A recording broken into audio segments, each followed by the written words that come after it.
ನಮ್ಮ ಧರ್ಮದಲ್ಲಿ ಆ ಥರ ಏನು ಹೇಳ್ಕೊಟ್ಟಿಲ್ಲ. ಆಮೇಲೆ ಒಂದು ಸರ್, ನಾವು ಇಂಡಿಯಾದಲ್ಲಿ ಇದ್ದೀವಿ ಅಂದಮೇಲೆ ಜಾತಿ ಪಾತಿ ಅನ್ನೋ ಇರಬಾರ್ದು ಸರ್. ಯಾಕಂದ್ರೆ ನಮ್ಮ ಚಿಕ್ಕವನಿದ್ದಾಗ ನಮ್ಮ ಜಯನಗರ 7 ಬ್ಲಾಕಲ್ಲಿ ಇತ್ತು ಸರ್ ಮನೆ. ಹೇಳ್ಬಾರ್ದು, ಇವಾಗ ನೀವು ಪ್ರಶ್ನೆ ಕೇಳಿದೆ ಅಂತ ಹೇಳ್ಬಿಡ್ತಾ ಇದ್ದೀನಿ. ನಮ್ಮ ಮನೇಲಿ ಅವಾಗ ಚಿಕ್ಕವನಿದ್ದಾಗ ಮನೇಲಿ ಕಾಸು ಕೊಡ್ತಾ ಇಲ್ಲ ಕೈಗೆ, ಮಕ್ಕಳು ಹಾಳಾಗ್ತಾರೆ ಅಂತ ಹೇಳಿ. ಬಟ್ ನನ್ಗೆ ಬೇಕಲ್ವಾ, 2 ರೂಪಾಯಿ 3 ರೂಪಾಯಿ 5 ರೂಪಾಯಿ ಒಂದು ಚಾಕ್ಲೇಟ್ ಇದೆ ತಿನ್ನಕ್ಕೆ. ಯಡೂರು ಲೇಕ್ ಹತ್ರ ಗಣೇಶ ವಿಸರ್ಜನೆ ಮಾಡಕ್ ಬರೋರು. ಆವಾಗ ನಾವೇ ಒಂದು ಫ್ರೆಂಡ್ಸ್ ಎಲ್ಲ ಗುಂಪು ಕಟ್ಕೊಂಡು ಹೋಗ್ಬಿಟ್ಟು ವಿಸರ್ಜನೆ ಮಾಡ್ತಿದ್ವಿ. ಏನಕ್ಕಂದ್ರೆ ಲಾಸ್ಟಿಗೆ ದೊಡ್ಡವ್ರು ಬಂದು ಕೊಡ್ತಾರಲ್ಲ, ತಗೊಳ್ರಪ್ಪ ಇಟ್ಕೊಡ್ರಪ್ಪ ಅಂತ ಹೇಳಿ. ಸೊ ಹಂಗೆಲ್ಲ ನಾವು ಮಾಡಿದ್ವಿ. ಸೊ ಆ ಥರ ಏನಿಲ್ಲ ಸರ್ ನಮ್ಮಲ್ಲಿ. ಜೈ ಸರ್ ಇಲ್ಲಿ ಈಗ ಸ್ಟಾರ್ ನಟರ ಸಿನಿಮಾಗಳು ಬಂದಾಗ ಅಭಿಮಾನಿಗಳು ಅವುಗಳನ್ನು ಆರಾಧಿಸೋ ರೀತಿಗೆ ಕೆಲವು ಸಾರಿ ಸಾರ್ವಜನಿಕವಾಗಿ ಸಮಸ್ಯೆಗಳಾಗುವಂಥದ್ದು, ತೊಂದರೆಗಳಾಗುವಂಥ ಘಟನೆಗಳು ಸಾಕಷ್ಟು ನಡೆದಿದೆ.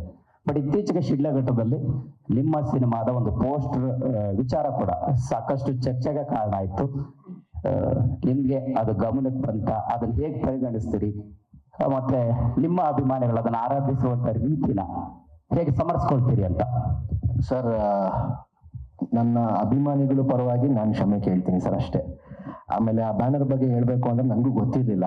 ಅದು ನಾನು ಹೋಗೋ ಮುಂಚೆ ಅದು ನಡೆದಿದ್ಯಾ ಘಟನೆ, ಇಲ್ಲ ನಾನು ಹೋದ ಮೇಲೆ ಅದು ನಡೆದಿದ್ಯಾ ಅಂತ ನನಗೂ ಕರೆಕ್ಟಾಗಿ ಗೊತ್ತಿಲ್ಲ ಮಾಹಿತಿ. ನಿಮ್ಮ ಮಾಧ್ಯಮ ಮುಖಾಂತರ ನನ್ಗೆ ಗೊತ್ತಾಯ್ತು ಈ ಥರ ಬ್ಯಾನರ್ ಏನೋ ಇಶ್ಯೂ ಆಗಿದೆ ಅಂತ ಹೇಳಿ. ಬೇಜಾರಾಯಿತು. ಅದಕ್ಕಿಂತ ಜಾಸ್ತಿ ನಾನು ಏನು ಹೇಳೋಕ್ಕಾಗಲ್ಲ ಸರ್. ನಡಿಬಾರ್ದು, ಎಲ್ಲೂ ಸಹ ಆ ಥರ ಘಟನೆ ನಡಿಬಾರ್ದು, ನಡೆದೋಯ್ತು. ಸೊ ನನ್ನ ಅಭಿಮಾನಿಗಳ ಪರವಾಗಿ ನಾನು ಕ್ಷಮೆ ಕೇಳ್ತೀನಿ ಸರ್. ಜೈದ, ತುಳು ಭಾಷೆ ಬಗ್ಗೆ ನಿಮ್ಮ ವಿರೋಧ ಏನು?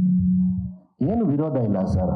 ನಾನು ಹೇಳಿದ್ದೇನು ಸರ್ ಅಂದ್ರೆ, ಎಲ್ಲ ಭಾಷೆಗೂ ನಾವು ಗೌರವ ಕೊಡ್ತೀವಿ. ನಾನು ತುಳು ಭಾಷೆಗೂ ಗೌರವ ಕೊಡ್ತೀನಿ. ಎಲ್ಲ ಭಾಷೆಗೂ ನಾವು ಗೌರವ ಕೊಡಲೇಬೇಕು ಸರ್. ಏನಕ್ಕಂದ್ರೆ ಪ್ರತಿಯೊಂದು ಭಾಷೆದು ಅದೇ ಆದಂಥ ತೂಕ ಇರುತ್ತೆ, ಗೌರವ ಇರುತ್ತೆ, ರೆಸ್ಪೆಕ್ಟ್ ಎಲ್ಲ ಥರನೂ ಇರುತ್ತೆ. ಬಟ್ ನಾನು ಹೇಳೋದು ಕನ್ನಡ ಭಾಷೆನ ಬಿಟ್ಕೊಟ್ಬಿಡಿ ಅಂತ ಹೇಳಿ. ಅದರಲ್ಲಿ ಏನಾದ್ರು ತಪ್ಪು ಹೇಳ್ತಾ ಸರ್, ನೀವು ಹೇಳಿ. ಅಲ್ಲ, ಮಂಗಳೂರಲ್ಲಿ ಹೋಗಿ ಹೇಳ್ತಿದ್ರಲ್ಲ ನೀವು. ಮಂಗಳೂರಲ್ಲಿ ಸರ್ ಭಾಷೆನೇ ಅದು ಸ್ಟೇಟ್, ಬೇರೆ ಸ್ಟೇಟ್ ಅದು ಅಲ್ಲ. ತುಳು, ಉರ್ದು, ಹಿಂದಿಗೆ ಹೋಲಿಕೆ ಮಾಡ್ತಾರ ಇಲ್ಲ ನೀವು? ಅದು ಕರ್ನಾಟಕದ್ದೇ ಭಾಷೆ. ಹೌದು. ಹಾಗಾಗಿ ಮಂಗಳೂರವರು ತುಳು ಮಾತಾಡಿದ್ರೆ ಮತ್ತೇನ್ ಮಾತಾಡ್ತಾರೆ ಹೇಳಿ? ಅಲ್ಲ ಸರ್, ಹಂಗೆ ನೋಡಕ್ ಹೋದ್ರೆ ನಾನು ಒಬ್ಬ ಮುಸ್ಲಿಂ ಆಗಿ ನಾನು ಒಂದು ಗುಂಪು ಕಟ್ಕೊಂಡು ನಾನು ಉರ್ದುನೇ ಮಾತಾಡ್ತೀನಿ, ಕನ್ನಡ ಮಾತಾಡ್ತಿಲ್ಲ ಅಂದ್ರೆ ಎಲ್ಲಿ ಸರ್ ಕನ್ನಡ ಭಾಷೆ ಉಳಿಯುತ್ತೆ? ಗುಂಪು ಕಟ್ಕೊಂಡು ಆಡೋ ಮಾತಲ್ಲ ಸರ್ ಅದು. ನಿಮ್ದು ಯಾವ ಊರು ಸರ್ ಫಸ್ಟ್? ನಂದು ಮಂಗಳೂರೇ. ಅದಕ್ಕೆ ಸರ್ ನೀವು ಆ ಪ್ರಶ್ನೆ ಕೇಳ್ತಾರೆ. ಅದು ವಿಚಾರ ಅಲ್ಲ ಸರ್. ಕರ್ನಾಟಕ ಬಿಟ್ಟು ನೀವು ಬೇರೆ ಕಡೆ ತುಳು ಸಿಗುತ್ತಾ ನೋಡಿ? ನಿಮ್ಗೆ ಉರ್ದು ಸಿಗುತ್ತೆ, ಉರ್ದು ದೇಶನೇ ಇದೆ ಬೇರೆ, ಎಲ್ಲೂ ಸ್ಟೇಟ್ ಸಿಗುತ್ತೆ. ಆದ್ರೆ ತುಳು ಕರ್ನಾಟಕದ ಭಾಷೆ, ಅದೊಂದು ಅಲ್ಪಸಂಖ್ಯಾತ ಭಾಷೆಗೆ ನಾನು ಮಾತಾಡ್ಬೇಡಿ ಅಂತ ಹೇಳಿದ್ನ? ನಾನು ಗೌರವ ಕೊಡಲ್ಲ ಅಂತ ಹೇಳಿದ್ನ? ನಂಗೆ ತುಳು ಭಾಷೆ ಇಷ್ಟ ಇಲ್ಲ ಅಂತ ಹೇಳಿದ್ನ? ಎಲ್ಲಾ ಭಾಷೆಗೂ ನಾನು ಗೌರವ ಕೊಡ್ತೀನಿ sir. I respect every language. But ನಾನೇನ್ ಹೇಳಿದ್ದು ಅಲ್ಲಿ, ತುಳು ಭಾಷೆ ಮಾತಾಡ್ತೀರಾ, ಇಂಗ್ಲಿಷ್ ಭಾಷೆ ಮಾತಾಡ್ತೀರಾ, ನಾನು ಇಷ್ಟಪಡ್ತೀನಿ, ಎಲ್ರು ಗೌರವ ಕೊಡುವ. ಆದ್ರೆ ಕನ್ನಡ ಭಾಷೆನ ಬಿಟ್ಕೊಟ್ಬೇಡಿ. ಎಲ್ಲಿ ಬಿಟ್ಕೊಟ್ಟಿದ್ದಾರೆ ಸರ್? ನಾನು ಅದಕ್ಕಿದಲ್ಲ ಸರ್ ಹೇಳ್ತಾ ಇದ್ದು.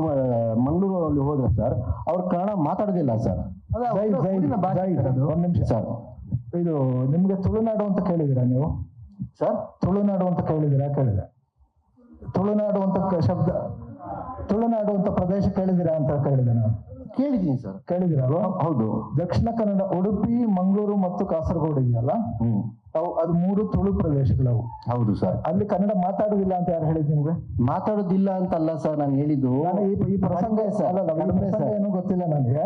ಅವರು ಶಶಿಯಾರ್ ಕೇಳಿದ ಪ್ರಶ್ನೆ ಹಿನ್ನೆಲೆ ಗೊತ್ತಿಲ್ಲ ನಂಗೆ. ಗೊತ್ತಾಯ್ತು ಸರ್. ಆದ್ರೆ ನೀವು ಈ ಉರ್ದು ಮತ್ತು ಇದರ ಜೊತೆ ತುಳುವನ್ನು ಇದು ಮಾಡಕ್ಕಾಗಲ್ಲ. ಯಾಕಂದ್ರೆ ಕರ್ನಾಟಕದ ಪ್ರಾದೇಶಿಕ ಭಾಷೆಗಳಲ್ಲಿ ತುಳು, ಕೊಡವ, ಕೊಂಕಣಿ ಆ ತರದೆಲ್ಲ ಇದೆ. ಹೌದು ಸರ್. ಆ ಭಾಷೆಯ ಬಗ್ಗೆ ನೀವು ಕನ್ನಡ ಮಾತ್ರ ಮಾತಾಡಿ ಅಂತ ಹೇಳಕ್ಕಾಗಲ್ಲ. ನೀವು ನಾನು ಕನ್ನಡದಲ್ಲಿ ಮಾತಾಡಿ ಅಂತ ಎಲ್ಲೂ ಸಹ ಹೇಳಿಲ್ಲ ಸರ್. ದಯವಿಟ್ಟು ಮತ್ತೊಂದ್ಸಲ ಆ ವಿಡಿಯೋ ಇಲ್ಲ, ನನಗೆ ಗೊತ್ತಿಲ್ಲ ಏನು ಹಿನ್ನೆಲೆ ಗೊತ್ತಿಲ್ಲ. ನಾನು ಒಂದೇ ಹೇಳಿದ್ದು, ಕನ್ನಡ ಭಾಷೆನು ಬಿಟ್ಕೊಟ್ಬೇಡಿ.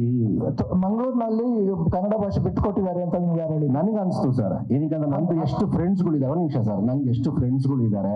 ಅಥವಾ ನಾನು ಇವಾಗ ಏನ್ ಕರ್ನಾಟಕ ಕಳ್ ಪ್ರವಾಸ ಅಂತೇಳಿ ಮಂಗಳೂರಿಗೆ, ಉಡುಪಿಗೆ, ಕಾಸರಗೋಡಿಗೆ ಎಲ್ಲಾ ಕಡೆ ಪ್ರವಾಸ ಮಾಡಿದಾಗ ಯಾರು ಸಹ ಅಲ್ಲಿ ಕನ್ನಡನೇ ಮಾತಾಡ್ತಾ ಇರಲಿಲ್ಲ. ಎಲ್ಲರೂ ಸಹ ತುಳುವಲ್ಲೇ ಇಂಟ್ರಾಕ್ಷನ್ ಮಾಡ್ತಾ ಇದ್ರು.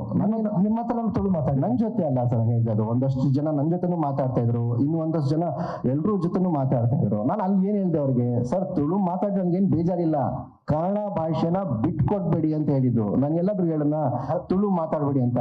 ನನಗೆ ಹಿನ್ನೆಲೆ ಗೊತ್ತಿಲ್ಲ. ಈಗ ನಾವು ತಾರೆಯರೆಲ್ಲ ಇದ್ದಾರೆ ಇಲ್ಲಿ, ಕನ್ನಡ ಸಿನಿಮಾ ತಾರೆಯರು ಮಧ್ಯೆ ಬರೀ ಇಂಗ್ಲಿಷ್ ಮಾತಾಡೋರು ಇದ್ದಾರೆ. ನಾವು ಅದನ್ನೇನು ಇದು ಮಾಡಿಲ್ಲ. ಇದು ಸುಮ್ಮನೆ ಅವ್ರ ತಕ್ಷಣ ಇದೆ. ತುಳುನಾಡು ಮಂದಿ ಕನ್ನಡಕ್ಕೆ ಕೊಟ್ಟಿರೋ ಲಿಸ್ಟ್ ಮಾಡ್ತಾ ಹೋದ್ರೆ ಈ ಸುದ್ದಿಗೋಷ್ಠಿ ಎಂಡ್ ಆಗ್ಬೋದು, ಅಷ್ಟಿದೆ ಸರ್. ಆ ಲಿಸ್ಟ್ ಹೇಳೋದಿಲ್ಲ ನಾನು. ಝೈದ್ ಹಿಯರ್ ಸರ್ ಈ ಕಲ್ಟ್ ಫಿಲ್ಮು ಮತ್ತೆ ನಿಮ್ಮ ಫಿಲ್ಮೋಗ್ರಫಿಗೆ ಸಂಬಂಧಪಟ್ಟ ಹಾಗೆ ಈ ಒಂದು ಇನ್ಸಿಡೆಂಟ್ ನಡೀತು, ಶಾರುಖ್ ಖಾನ್ ಅವ್ರ ಮಗ ಏನೋ ಆಯ್ತು ಅಂತ ಹೇಳಿ, ಆಮೇಲೆ ಶಿಡ್ಲಘಟ್ಟದೊಂದು ಇನ್ಸಿಡೆಂಟ್ ನಡೀತು, ಬನಾರಸ್ ಟೈಮಲ್ಲೂ ಕೂಡ ಸೋಷಿಯಲ್ ಮೀಡಿಯಾದಲ್ಲಿ ಏನೋ ಒಂಥರ ಬ್ಯಾನ್ ರೀತಿ ಸ್ವಲ್ಪ ಸಿಂಪ್ಟಮ್ಸ್ ಇತ್ತು. ಈ ಕಲ್ಟ್ ಫಿಲ್ಮ್ ಅಲ್ಲೂ ಕೂಡ ಅದೇ ರೀತಿ. ಆದ್ರೆ ಎಲ್ಲೋ ಒಂದು ಕಡೆಗೆ ಝೈದ್ ಈಸ್ ಬೀಂಗ್ ಟಾರ್ಗೆಟೆಡ್ ಅನ್ನೋ ಸ್ವಲ್ಪ ನೀವು ಇಂಪಾರ್ಷಿಯಲ್ ಆಗಿ ಅಬ್ಜೆಕ್ಟಿವ್ ಆಗಿ ನೋಡಿದ್ರೆ ಗೊತ್ತಾಗುತ್ತೆ. ಅದೇ ನೀವು ಪೊಲಿಟಿಕಲ್ ರೀಸನ್ಸ್, ರಿಲಿಜಿಯಸ್ ರೀಸನ್ಸ್ ಅಥವಾ ಇಂಡಸ್ಟ್ರಿ ಒಳಗಡೆ ಯಾರಾದ್ರೂ ಆ ರೀತಿ ಅನಿಸ್ತಾ ಇದೆಯಾ ನಿಮಗೆ? ಸರ್ ಒಂದ್ second let me complete. So ಈ ನಿಮ್ಮ ಬನಾರಸ್ ಫಿಲ್ಮು ಮತ್ತೆ ಇದರಲ್ಲೂ ನೋಡಿದ್ರು ಕೂಡ ನೀವು ಸ್ಟೇಟ್ಮೆಂಟ್ ಮಾಡ್ಬೇಕಾದ್ರೆ ತುಂಬಾ ಕೇರ್ಫುಲ್ ಆಗಿ ಮಾಡ್ಬೋದಾಗಿರ್ತಕ್ಕಂಥ ಪರಿಸ್ಥಿತಿ ಇವತ್ತು ನಿರ್ಮಾಣ ಆಗಿದೆ ಅಂತ ಅನಿಸ್ತಲ್ಲ. ಅದೇ ನೀವು political and religious reasons for this ಅಂತ ಅಷ್ಟೇ. Sir very simple answer sir ಇದಕ್ಕೆ. ನಾನು ಹಲವಾರು ವೇದಿಕೆಗಳಿದ್ದೀನಿ. ಜಾತಿ ಸರ್, ಎಲ್ಲರಿಗೂ ಜಾತಿ ಜಾತಿ ಜಾತಿ ಅದೊಂದು ಹೆಂಗ್ ಆಗೋಗ್ಬಿಟ್ಟಿದೆ ಅಂದ್ರೆ ಅದು ಗಂಟೆ dung dung dung dung dung dung ಹೊಡೆಯೋದು. ಜಾತಿ ಜಾತಿ ಜಾತಿ ಏನಕ್ಕೆ ಸರ್? ಹಲ್ವಾರು ಸತಿ ಹೇಳಿದ್ದೀನಿ ನಾನು, ಕಲಾವಿದ ಜಾತಿ ಇಲ್ಲ, ಕಲಾವಿದ ಜಾತಿ ಇಲ್ಲ ಅಂತ ಎಷ್ಟೋ ಇಂಟರ್ವ್ಯೂಸ್ ಅಲ್ಲಿ ಹೇಳಿದ್ದೀನಿ ನಾನು. ಕೆಲವರು ಜಾತಿ ಜಾತಿ ಅಂತ ಯಾರು ಹೇಳ್ತಾರಲ್ಲ, smoking causes injurious to health ಅಂತ ಹೇಳ್ಬಿಟ್ಟು ಥಿಯೇಟರ್ ಅಲ್ಲಿ ಅಂದ್ರೆ ಸಿನಿಮಾ ಶುರು ಆಗೋಕೆ ಮುಂಚೆ ಅದನ್ನ ಆ್ಯಡ್ ಕೊಡ್ತಾರೆ. ಅದೇ ಹಾಗೆ ಈ ಸಿನಿಮಾ ದಯವಿಟ್ಟು ಇದೇ ಜಾತಿಗೆ ಸೀಮಿತ, ಅವರು ದಯವಿಟ್ಟು ಪ್ರೇಕ್ಷಕರು ಬೇರೆ ಜಾತಿಯವರು ಎತ್ತು ಹೋಗ್ಬಿಡಿ ಅಂತ ಅವ್ರುಗಳು ಹಾಕೊಳ್ಬೇಕು ಸರ್. ಹಂಗಾಗತ್ತಾ ಸರ್? ಹಂಗ್ ಸಿನಿಮಾ ನಡೆಯತ್ತಾ ಸರ್? ಇಲ್ವಲ್ಲ. ಎಲ್ಲಾ ಜಾತಿ ಧರ್ಮ ಅವರು ಬೇಕು. ನಾವು ಇಂಡಿಯಾದಲ್ಲಿ ಇರೋದು, ಕರ್ನಾಟಕದಲ್ಲಿ ಇರೋದು, ಹಿಂದೂ ಮುಸ್ಲಿಂ ಅಂತ ಏನು ಇಲ್ಲ ಸರ್. ಸೊ ಪ್ರಾಬ್ಲಮ್ ಇಸ್ ಜಾತಿ ಸರ್, ಇನ್ಬಿಟ್ಟು ಏನಿಲ್ಲ. ಅದಕ್ಕೆ ನನ್ನನ್ನ ಎಲ್ಲೂ ಟಾರ್ಗೆಟ್ ಮಾಡ್ತಾರೆ ಸರ್ ಅಷ್ಟೇ. ಸರ್ ಇವಾಗ ಸಾಂಗ್ ತುಂಬಾ ಚೆನ್ನಾಗಿದೆ, ಬಟ್ ಜಮೀರ್ ಸಾಹೇಬ್ರು ಯಾವಾಗ ಈ ಸಿನಿಮಾ ನೋಡ್ತಾರೆ, ಅವರು ನಿಮಗೆ ಈ ಸಾಂಗು ಈ ಸಿನಿಮಾ ಬಗ್ಗೆ ಅವ್ರ ಹಿಂಟ್ಸ್ ಏನ್ ಕೊಟ್ಟಿದ್ದಾರೆ ಸರ್? ನಮ್ಮ ತಂದೆನಾ ಸರ್? ಹೌದು. ನಂದು ಮತ್ತೆ ನಮ್ಮ ತಂದೆ ಮಧ್ಯದಲ್ಲಿ ಜಾಸ್ತಿ ಸಿನಿಮಾ ವಿಷಯದಲ್ಲಿ ಏನು ಮಾತುಕತೆ ಆಗಲ್ಲ ಸರ್, ಏನು ಇಲ್ಲ ಸರ್. ಝೈದ್ ಅವರೇ, ಇಲ್ಲಿ ಸರ್ ಮೊದಲಿಗೆ ನಿಮಗೆ ಅಭಿನಂದನೆ, ನಿಮ್ಮ ಎಫೋರ್ಟಿಗೆ ತುಂಬಾ ಎಫೋರ್ಟ್ ಥ್ಯಾಂಕ್ ಯು ಆಗಿದೆ ಸರ್, ಥ್ಯಾಂಕ್ ಯು ಸರ್. ನನ್ನ ಪ್ರಶ್ನೆ ಏನಂದ್ರೆ, ನೀವು ಕುರಾನ್ನ ನಂಬ್ತೀರಾ ಅಂತ, ಆಶಯಗಳನ್ನು ನಂಬ್ತೀರಾ ಸರ್? ಕುರಾನ್ ಆಶಯಗಳನ್ನು ನಂಬ್ತೀರಾ ಅಂತ? ಕುರಾನ್ನ ಆಶಯಗಳನ್ನ, ಕುರಾನ್ ಏನ್ ಹೇಳ್ತಾ ಇದೆ ನಂಬ್ತೀರಾ ಅಂತ? ಖಂಡಿತ ನಂಬ್ತೀನಿ ಸರ್. ಅದರಲ್ಲಿ ಈ ತರ ವೈಲೆನ್ಸ್ಗೆಲ್ಲ ಸಪೋರ್ಟ್ ಮಾಡಲ್ಲ, ಅದನ್ನ ಹರಾಮ್ ಅಂತಾರೆ, ನಿಮ್ಗೆ ಗೊತ್ತಿದೆ. ಇಲ್ಲಿ ಸಿನಿಮಾದಲ್ಲಿ ತುಂಬಾ ವೈಲೆನ್ಸ್ ಕಾಣ್ತಾ ಇದೆ. ನೀವು ಯಾಕೆ ಹರಾಮಿಗೆ ಅದನ್ನ ನಂಬಿದ್ರೆ ಹರಾಮಿಗೆ ಯಾಕೆ ಸಪೋರ್ಟ್ ಮಾಡ್ತಾ ಇದ್ದೀರಾ? ಮತ್ತೆ ನೋಡಿ ಸರ್, ನೀವು ಜಾತಿ ತಗೊಂಬಂದ್ರಿ. ಜಾತಿ ಅಲ್ಲ ಸರ್, ನಾನು ಹಲವಾರು ಸತಿ ಹೇಳಿದ್ದೀನಿ ಸರ್, ಕಲಾವಿದ ಜಾತಿ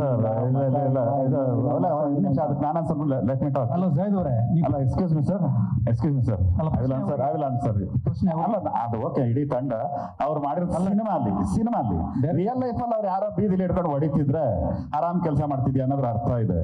ಸಿನಿಮಾ ಇದು ಎಂಟರ್ಟೈನ್ಮೆಂಟ್. ಸಿನಿಮಾ ತರ ಮೇಲೆ ಬರೋದನ್ನ ನೀವು ತಗೊಂಬಂದು ಆರಾಮಿ ಕೆಲಸ ಅಂದ್ರೆ ಯಾವ ತರ ಸರ್ ಇದು?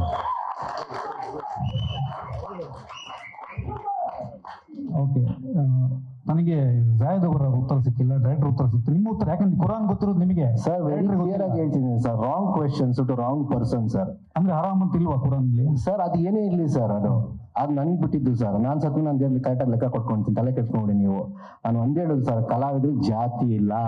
ದಯವಿಟ್ಟು ಕುರಾನು ಬಿಟ್ಬಿಟ್ರೆ ಮಾತಿಗೆ ಭಗವದ್ಗೀತಾ ಅದು ದೇವ್ರ ಬುಕ್ಗಳು ಸರ್. ಅದು ನಾವು ತುಂಬಾ ಗೌರವದಿಂದ ಅದನ್ನ ಬಯಲು ಕೂಡ ನಾವು ಅದನ್ನ ಹೇಳಿದಾಗ ತುಂಬಾ ಗೌರವ ಕೊಟ್ಟು ಹೇಳ್ಬೇಕು. ಸೊ ಬಿಟ್ಬಿಡಿ ಸರ್, ಅದು ಕಲಾವಿದ್ರು ಜಾತಿ ಇಲ್ಲ ಸರ್. ನಾನು ಅಷ್ಟೇ ಉತ್ತರ ಕೊಡೋದು. Thank you.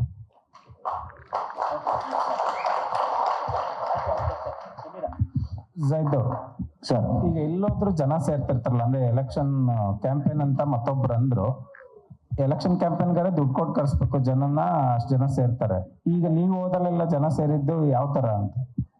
ಅದೇ ಸರ್, ಅದು ನಂದು ಯಾವ ಜನ್ಮದ ಪುಣ್ಯನೋ ನನಗೆ ಗೊತ್ತಿಲ್ಲ.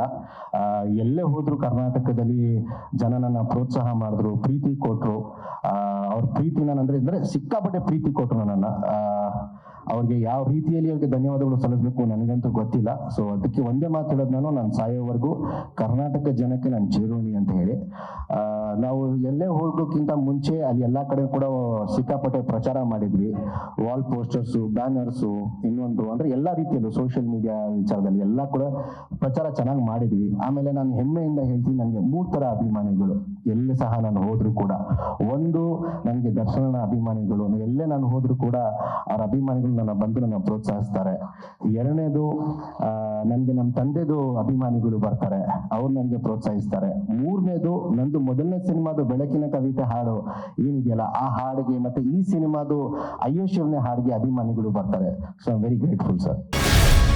ಗ್ಯಾರಂಟಿ ನ್ಯೂಸ್, ಸುದ್ದಿ ಖಚಿತ, ನ್ಯಾಯ ನಿಶ್ಚಿತ.